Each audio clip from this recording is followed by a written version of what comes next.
From Milwaukee to Miami, New York to Los Angeles, it's Walt's Take. Yeah.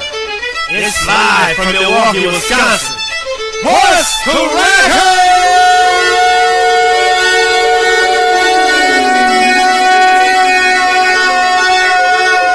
What's cracking? You like it? I'm packing. Money stacking. What's cracking? You like it? I'm packing. Money stacking. What's cracking? You like it? I'm packing. Money stacking. What's cracking? You like it? I'm packing. Money stacking. From Milwaukee to Miami, New York to Los Angeles, it's Walt's Take, America's Pulse. What's up, y'all? It's Sunday, July 25th, 2010. The fun is about to begin. The name of this podcast is Tax Cuts and Deficits. A lot to go over today, people. A lot of shit going on. Just got to warn you, it's going to be a lot of swear words in here. I have it on the introduction, my little intro song. You know, it's a lot of swear words. We use a lot of facts. You're going to hear a lot of motherfuckers, and you're going to hear a lot of facts. So what does that mean? Motherfucking facts. And if you don't fucking like it, then turn this motherfucker off and go back to your little namby-pamby land. Alright, I stole some shit from the sergeant from that commercial, but I thought that was pretty cool. So, we're going to go over tax cuts and deficits. First, a shout out to all my Facebook friends.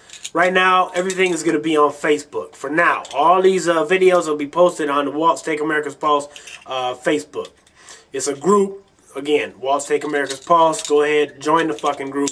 If you're not my friend, I think you might have to be my friend first. Scorp Loc, look it up. S-C-O-R-P, Loc, L-O-C. Scorp Loc, add me. Go to the fucking group, join the motherfucker, and you'll be able to check out all the motherfucking videos. So, again, you can hear a lot of facts on here. And you also going to hear a lot of motherfuckers. So, you hear a lot of motherfucking facts. So, just listen to it. Check us out. You know, you can check us all out at all caps WTAP at WaltzTakeAmericasPulse.com. Also, you can CAROMEL69 at Yahoo.com. That's my email, personal email. Again, CAROMEL69 at Yahoo.com. Of course, that's Caramel69. You know what I'm saying? That's the skin color caramel and, 69. Well, you better figure that shit out yourself. All right. Tax cuts and deficits. One more bit of information. A lot of liberal friends have joined me now, and I'm very grateful for it. A lot of liberal friends. I got a lot of conservatives on my list also, and they starting to talk a little bit, but they kind of shy away because I got a lot of liberal warriors attacking them all the time. So I don't know. Hey, if you can't handle it, don't come to the page. You know, you got to be able to back up your shit with facts. I don't want to hear bullshit from Sean Hannity and motherfucking Glenn Beck. You got to come with facts. Facts is the only thing that works for me. You know what I mean? This podcast, we combine Rachel Maddow, Keith Oberlin, The Ed Show. We combine all of that with Richard Pryor and all the motherfuckers. You know what I mean? Eddie Murphy. So it's motherfucking facts on the show. You got to understand that. And you go, oh my God, I'm a liberal, but this guy is a fucking asshole. Yeah, probably. I agree with you. So let's get this shit on the road. Tax cuts and deficits. Now, let's go over the tax cuts that these people, these pubs, I call pubs the Republicans. I call them pubs. First thing they want to do is extend the Bush tax cuts because they expire after this year. They want the estate tax to be back in effect after this year because that runs out where it was not in effect. Now it will be back in effect. So when you die, it'll be a certain tax on there. They don't like the death tax. 2001 and 2003 were two different separate tax cuts from Bush. They are set to expire in 2010. The GOP will campaign on extending, making them permanent. Here is their theory. They think by cutting taxes, they will spur job creation. For small businesses, they want to end the death tax, like I said. They want to reform the tax code, make it simpler. Let me tell you something. 2% of this country the top 2%, they own 75% of the wealth of this country. So basically by saying they want to simplify the tax code, they want everybody to have a flat tax all the way across the board.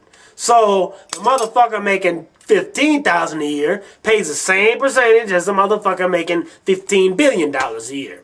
Is that fair? I don't know. I don't know if that's fair. Does that make sense to you? I don't know. That's like if, say, you want to split rent. You want to pay, your partner makes $1,000 a week. And you make $1,000 every 2 weeks. Is it fair to split it down the middle? Probably not. You should be paying percentages. But anyway, they want to reform the tax code so the top 2% pays the same percentage as the bottom. Fair? I don't know. They want to end taxes on dividends and capital gains, and they want to reform the minimum tax. So basically, they want to just make everything, all the failed policies from the Bush era, they want to expand upon that. They want to make more tax cuts. Not only let these go on forever, the Bush tax cuts. They want to let them go on forever. Not only that, but they want to add more tax cuts. So if it wasn't a failure before, if it wasn't an utter failure, they want to add more. Move on. And they also want to run on being against the deficit. They are against the deficit. Look at the deficit. Look at the spending. You see the Democrats, they're spending like crazy. They're spending. If they're spending so much money, why, when a Democrat was the president, why was there a surplus? Why? Can you explain to me? Ask a Republican, because everything they say makes so much sense. Yes. Oh, right. Yes, it does make so much. You're so right. But then you got to think to yourself. If you are so right, then why, under your policies, is this country so fucked up? You just got to explain to me why. We'll get to that later. In 2001, the Bush tax cuts, they cost $1.3 trillion. In 2003, they passed a $350 billion tax cut for the super rich. They're all super rich. Keep in mind, none of these are paid for. None of these are paid for. This is money that used to go into the budget. Now you take that out of the budget, and guess what that does? It goes into a deficit. So instead of having a surplus, we have a deficit. We'll get to the surplus in a minute. Orrin Hatch, a senator, I think he's from Utah, he said, and I quote, "During the Bush years, it was standard practice not to pay for things. It certainly added to the deficit, no question," unquote. This is a Republican. This is a pub. They don't pay for shit, but they're fiscally responsible. The CBO has stated that tax cuts added $539 billion to the deficit in 2005 alone. If it wasn't for the Bush tax cuts, we would have a surplus that year. $539 billion to the deficit. And you're concerned about the deficit? Your tax cuts caused the deficit. And I was going to tell you about the surplus. Now let's get to the surplus. Did you know that during the Clinton years, that the Republicans railed and complained about having a surplus? You ask me why? Why does that matter? Because they're railing against the fucking deficit. They rail and rail against the deficit. Oh my God, look what they're putting on our goddamn children. They're putting our grandchildren. This is all going on our children. Look at the debt that they're putting on us. When we had a surplus, what was the argument? Oh my God, we got all this money. We need a refund. And in fact, that's what Bush said. We want a refund. All this surplus. We got to have a refund.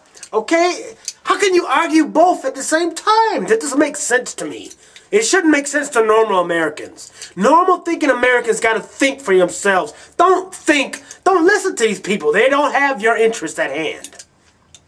They complain about the surplus and they complain about a deficit. Moving on.